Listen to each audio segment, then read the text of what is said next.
Okay, now we're live. Perfect. Cool. So I'll set some context. I absolutely am smitten by development, particularly web. But another love I have is startups. That's kind of the other half of my background. It's been really cool to be involved with that scene and the kind of Utah JavaScript scene.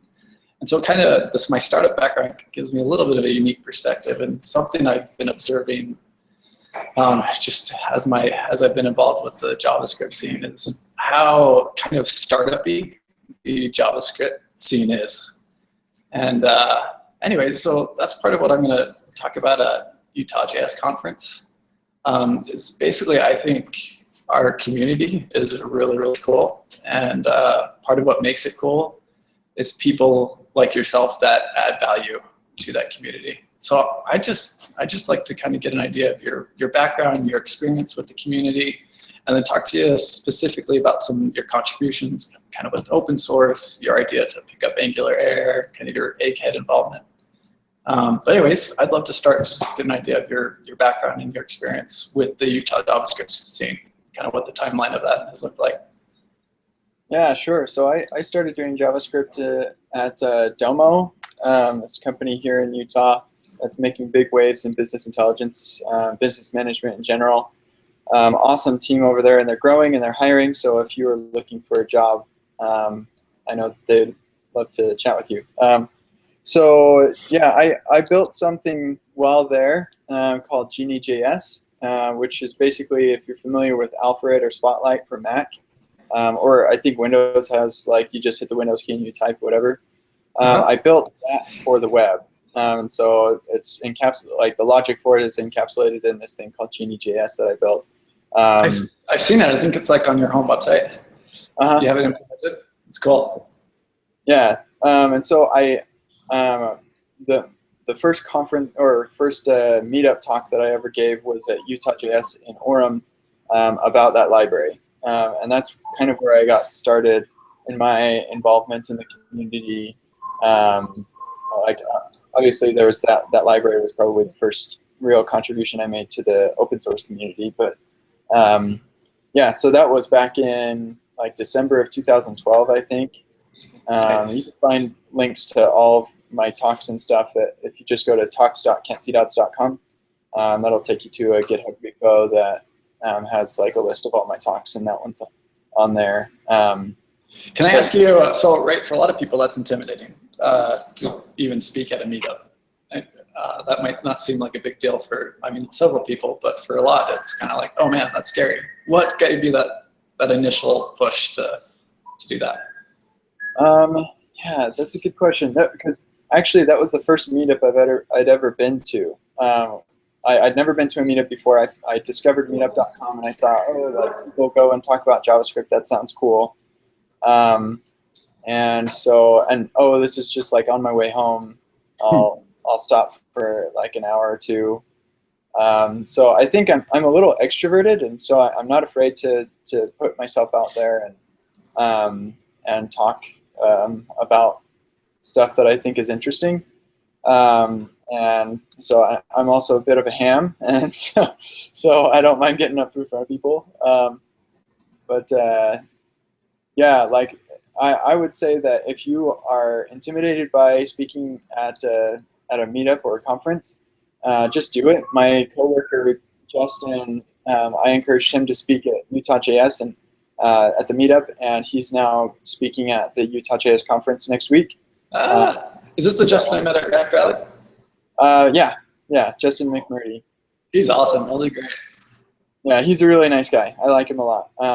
And so, like, he was nervous about it, but I kind of, twisted his arm a little bit, convinced him to speak, and he did, and it was a really fun experience for him. And so now he's speaking at the conference, and it's really a lot of fun, I think. And like one of the talk after Genie.js, I spoke at the Google Developer Group here in Utah, and I had been going to that.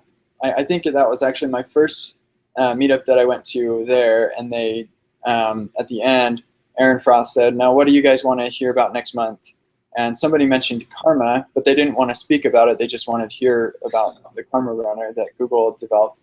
And I'd never heard of karma before. And so I said, I'll talk about it. I'll give a hello world, karma example talk. And so they gave me a month, and I learned what karma was. And, like, you can learn the hello world example for any technology in not too long a time. Basically just look at their homepage and, follow their hello world, and then just give that as a talk. Like, it's a good experience, and people like, hearing or seeing that firsthand, I think.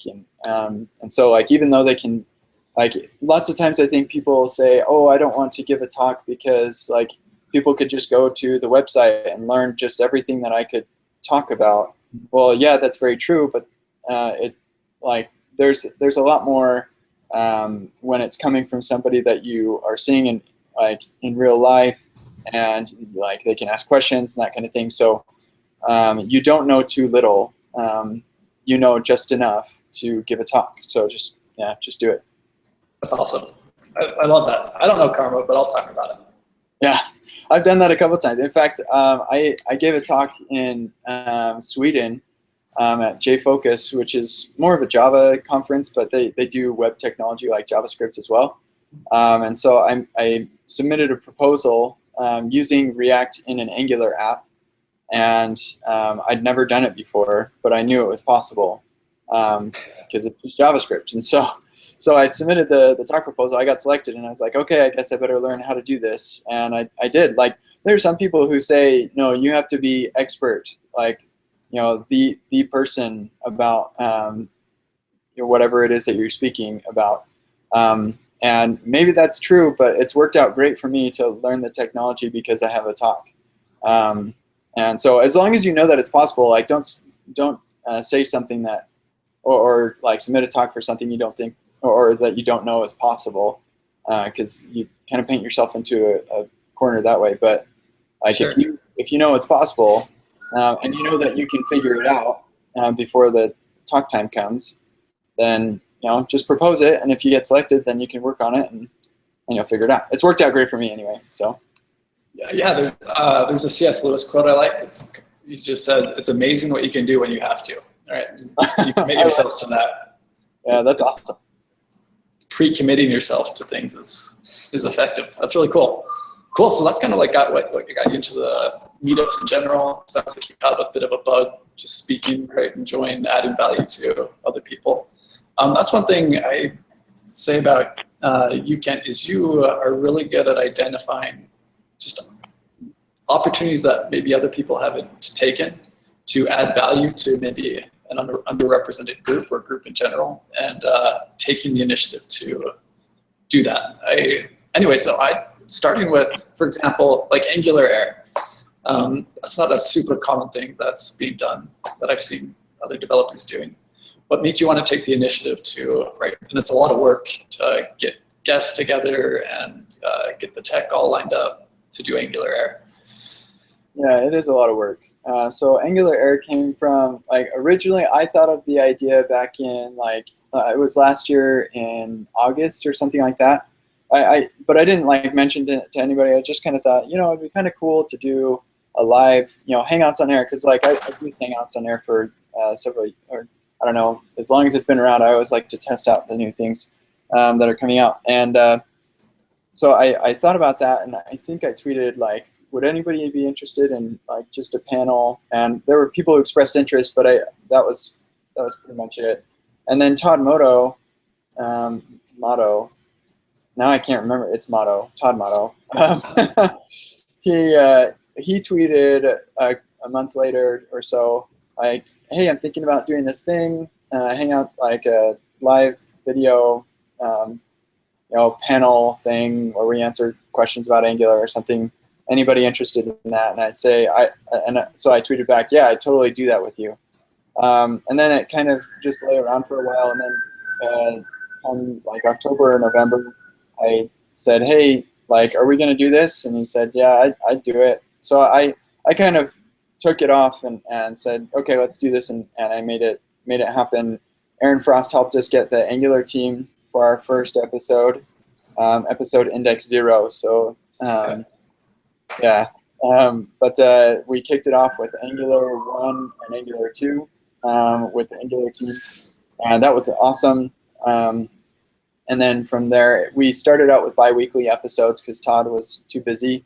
And then he got even more busy and stopped coming altogether. And so I was like, the heck with this. We're doing weekly episodes every week, same time, same place.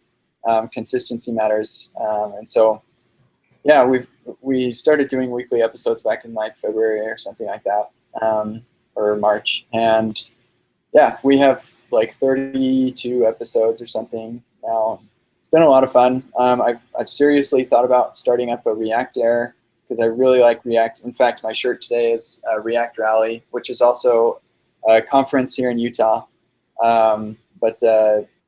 Yeah, so, and I've been approached by people who want to do React Air, so I've thought about it, but it just takes so much time. If you wonder about why is the website so like, small and featureless, it's because it just takes so much time. And like, if you look at the implementation, it's pretty naive too. So it's like, it's whatever. I just wanted to, I felt like we could do something that would help the Angular community.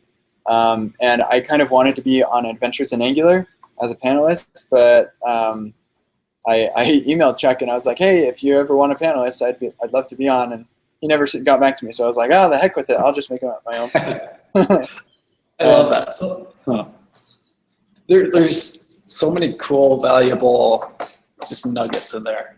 One of them, one is I want to know like what compels you to do this. I mean, it's obviously a value add to the community, but it is a lot of work, as you stated. So what drives you and compels you to do things like this? Well, I would be lying if I said that it wasn't in part motivated by the fact that I'm a major ham and I love the attention. But that certainly, like, just that isn't enough to motivate me through all, like, how much work it is. So a lot of it is the Angular community has done a lot for me, and it's really rewarding to kind of give it back. And it's also like, whenever I hear from somebody, hey, like, the time that you spent saved me so much time. That's why I do open source, is because like people say, hey, you saved me like 3 days of work because you made this thing. Like, that's awesome.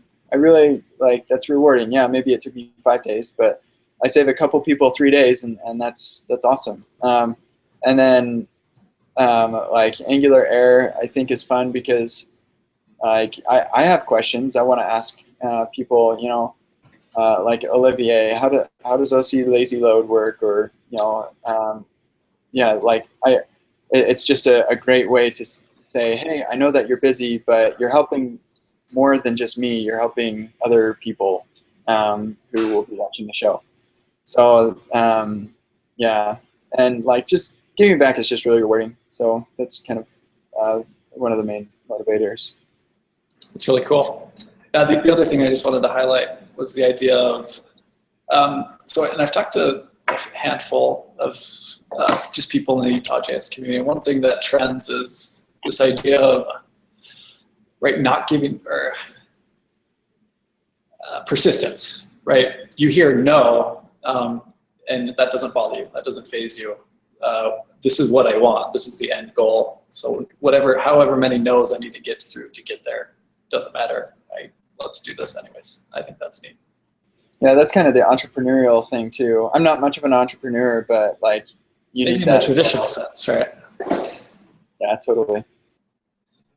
So just a couple of other things I wanted to highlight, right? Similar to Angular, I love the idea of the first-timer only contributions. Can you talk a little bit about that and just kind of what motivated there? Again, things you do not have to do for your open source project, but is very meaningful to other people, and what drives you to do that? Yeah, totally. So just as kind of an overview, I made a blog post about this a while ago, but I remember so I'm the author and maintainer of Angular formally, and that's a little bit misleading. I didn't create the library, but I've made it what it is. And so yeah, so I got a pull request back in March or something from somebody, and I said, oh, great, yeah, this is awesome. They fixed some IE8 issues that we had. And I was like, thanks a lot. That was fun. We iterated on it a bit. Oh, could you fix this? Could you do this? Whatever. And then it was merged. And he told me after it was merged, hey, this is my first ever contribution. Thank you so much. Like, that was really rewarding. I'm really excited to be contributing to open source. And I thought, wow, that's kind of interesting. Like, that's really rewarding for me to help somebody, jump into the open source community. And so I decided, or I thought about that for a little bit, and I got another pull request similar to that from a newcomer, and I was like, this is a cool thing. And so I decided, I was building a feature, and I finished writing all the tests, because with my libraries and sometimes with my projects, I like to do TDD because it just makes things so much easier to develop. I like test-driven development. And I finished the test, and I was about ready to start on the implementation, and I realized the implementation was like 2 lines of code. It was crazy easy. And so I thought, like, hold on, this would be a really good opportunity for a newcomer. And just let's give somebody else a chance. So, like, in my blog post, I talk about how I'm a father. I actually have 3 kids now as of 8 days ago. But sometimes I'll have to, like, if I ask my kids a question, I'll have to ask my daughter to not answer, because I want my son to have an opportunity to answer the question. And so I thought, like, in the same way, if I just open this pull request up open and say, hey, like, this is a super easy thing, here's what you need to do to get this merged, then I'm going to get people who are really good and fast with contributing to open source, adding their pull requests, and some people aren't going to get to have the opportunity. And so what I did was I created a new label called First Timers Only, and I had this big long list of step-by-step instructions, and I said, like, these are the files you go to. I even had previously I'd made a list or a bunch of videos about how to contribute to Angular formally and different things, and so, like, there was a screencast of this is how you set up your environment and stuff. And so I said, hey, this is reserved for first timers only. If you've ever contributed to open source before, I don't want your pull request. Like, feel free to make it, but I'm not going to merge it. And so, like, if you're a first timer, here's, like, watch this screencast. It explains exactly what you need to do to set up your environment.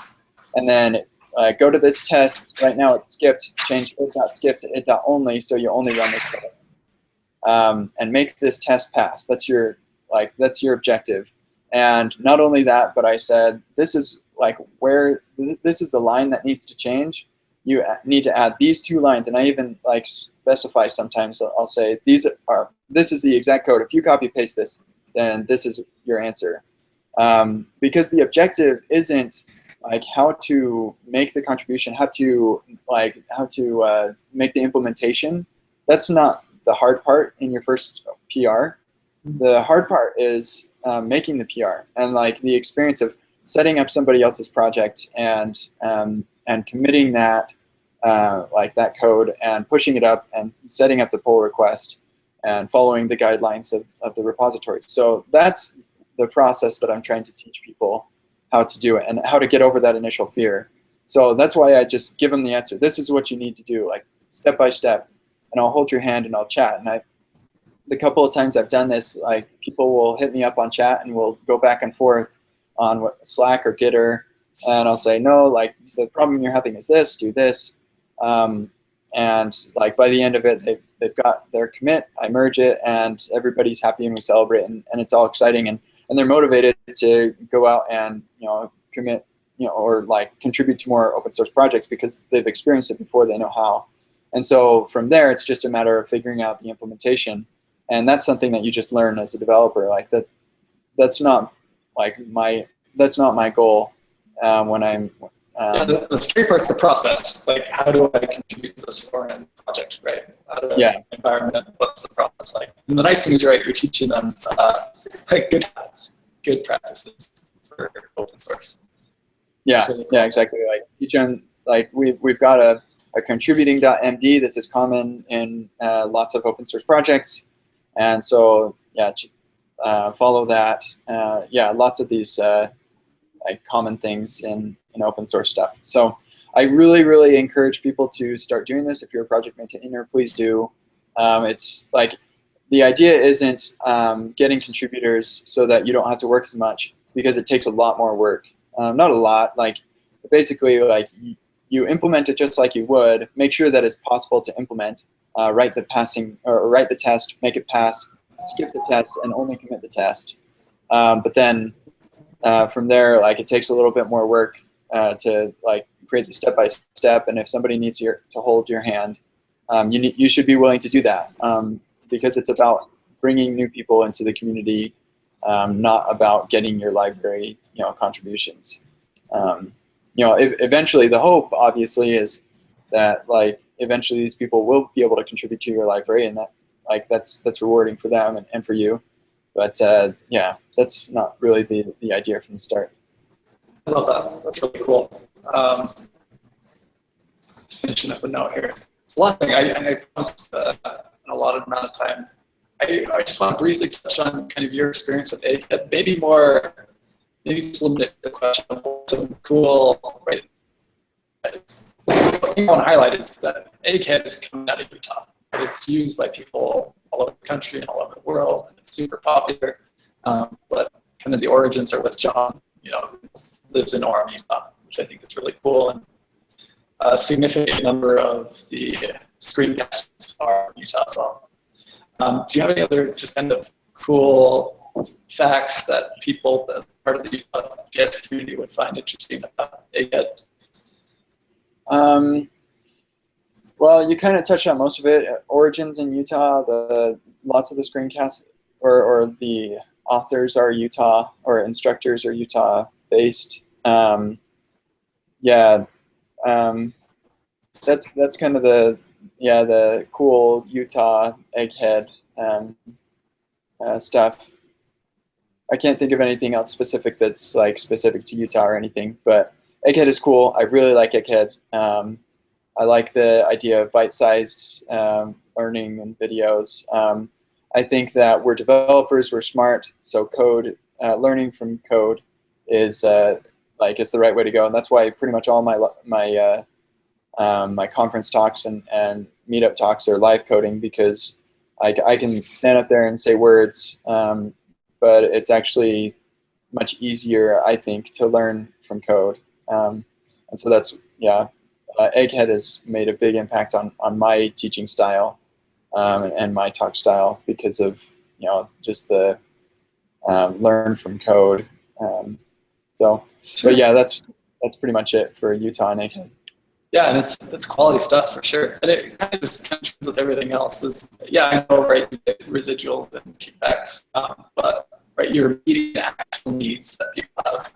I think you're notorious for climbing the mountain of figuring out a new technology that's not well documented, and getting out some resources, the initial resources for people. That's awesome. Thanks. So last thing, mainly just kind of wrap up. What are some just cool things you find? I mean, what are some cool things you find about the JavaScript community that you think people should know about that they might not know about? And part two of that question is, what do you feel contributes to making to this community being as awesome as it is? Specific to Utah, right? Yeah. Yeah. So it surprises people sometimes when I say that the Utah JavaScript community is huge, or tech community in general. And I'm not sure why that is. We're not Silicon Valley or anything, but like we're getting there. And yeah, so Utah. We kind of coined the phrase, oh, there goes my lights. There we go. We've kind of coined the phrase Silicon Slopes, because we live right next to mountains. You look anywhere, you see mountains. It's really cool. Yeah, so Utah has a bunch of tech companies. I feel like JavaScript especially is huge in the area. So just to give you some numbers, and you can look these up. I'm not sure exactly how many or members there are of the Utah JS meetup, but we have 3 of them. There's one in Orem, another in Salt Lake, and then another, I think, in Logan. And so, like, yeah, there's constantly meetups, JavaScript meetups to go to. We have a React meetup that's really active, and it's really cool. That I think like 40 people go to that on a monthly basis or so, 20 to 40. And then we have 2 Angular meetups that are huge, like huge. So I don't know what it is about Angular and Utah, but like there's a lot of love here. So there's yeah, it's crazy. So I think the meetups they're a single org in meetup.com, and so that everybody have over 1,000. Sure. I'll throw in a plug here.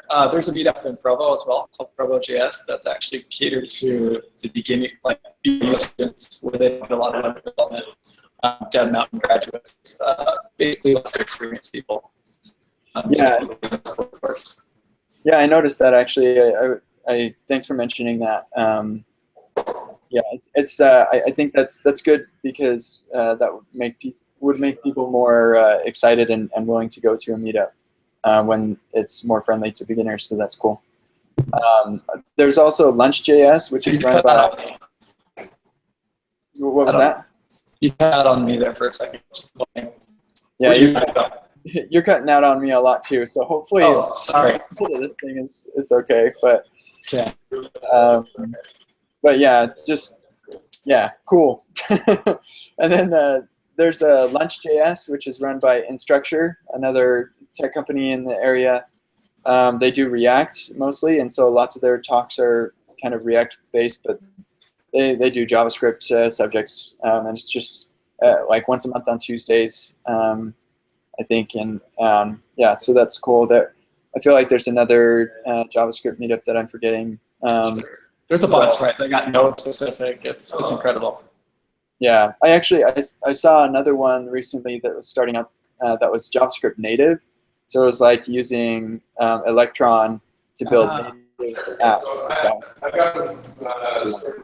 And there's actually Domo has another meetup. Yeah, the D3JS meetup. People are learning from. Yeah. It's really cool. So this last thing is just what would be some advice you'd give to developers just who haven't quite gotten their toes wet in the JavaScript community? Maybe they're just kind of working, they do their job, they go home. Any thoughts or advice or invitations for them? Yeah. So like I would be. Like I would assume that there are lots of people who like they're okay with that. They're okay just like going to work, getting their paycheck, and going home and playing video games or playing with their kids or whatever. First off, like don't play video games. It's such a waste of time. But to each their own. But there are people who are content with that, not being involved in the community. And to you, I say like that's fine. Whatever. Whatever floats your boat. But if you want to be like, there are so many benefits to being involved in the community, not the least of which is job opportunities. I constantly get job offer or interview offers, people asking me to interview with them. And in large part it's because, well, in large part it's probably spam bots. But a lot of it also has to do with my involvement in the community, Angular Air, my open source stuff, and Twitter. I've gotten leads from Twitter and Stack Overflow, LinkedIn. I guess I got plenty of stuff in there. So like, there's the job stuff, whatever. And then it's just so much fun to be involved in the community. Hey, Mikey, there's a lot of background noise. Oh, what's that? One second.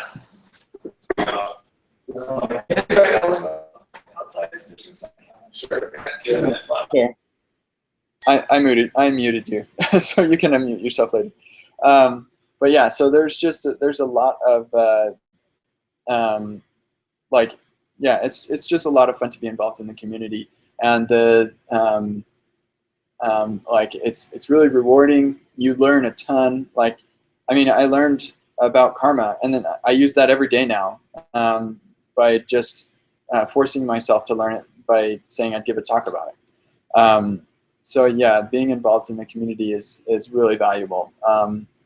And so, like, if you're afraid of, you know, kind of putting yourself out there, I would say that there are very few people who want you to fail, and hopefully none.